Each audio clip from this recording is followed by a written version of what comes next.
Hello বন্ধুরা, আজ আমি তোমাদের কাছে নতুন একটা রান্নার রেসিপি নিয়ে এসেছি, মোচার বেগনি। দেখো মোচার বেগনি করতে আমার কি লাগছে।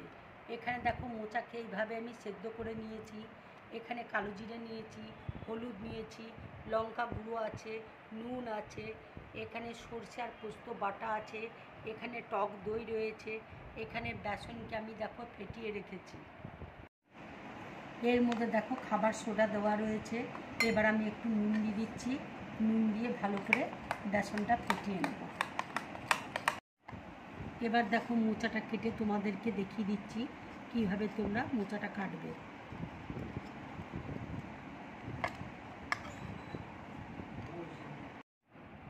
দেখো আমি মোচাটাকে ঠিক এইভাবে ঠিক বেগনি করব, এইভাবে কাটবো।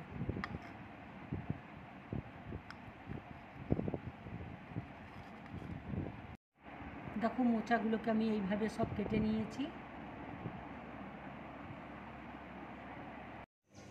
দেখো এই ব্যাটারটার মধ্যে আমি একটু হলুদ দিয়ে দিচ্ছি। এবার দেখো মোচাগুলো আমি ব্যাটারের মধ্যে ডুবিয়ে তেলে ছেড়ে দেবো।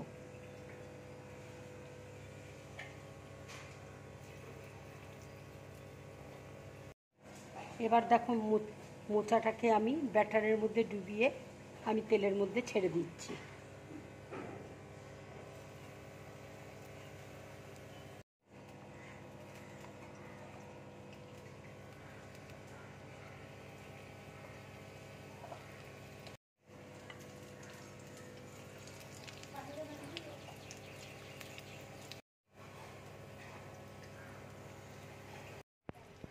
দেখো মোচার বেগনিগুলো হয়ে গেছে।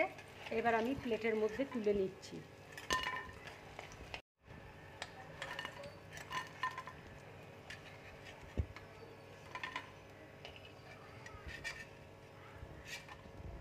তেল দেখো গরম হয়ে গেছে। এবার আমি কালো জিরে ফোড়ন দিয়ে দিচ্ছি। কালো জিরে দেখো ভাজা হয়ে গেছে। এবার আমি সরষে পোস্তটা দিয়ে দিচ্ছি। এবার আমি একটু জল দিচ্ছি। অল্প করে টক দই দিয়ে দিচ্ছি।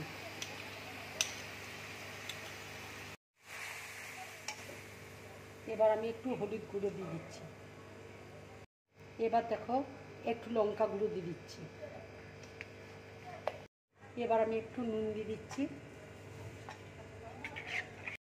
দেখো ঝোলটা ফুটে গেছে। এবার আমি বেগনিগুলো দিয়ে দিচ্ছি।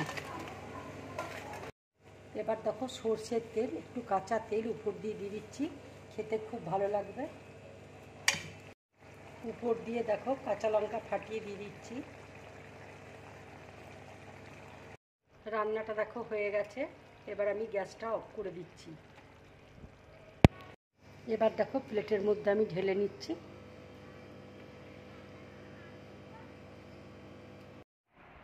এই রান্নাটা কিন্তু ঠিক মাছ ঝাল দেওয়ার মতন খেতে লাগবে।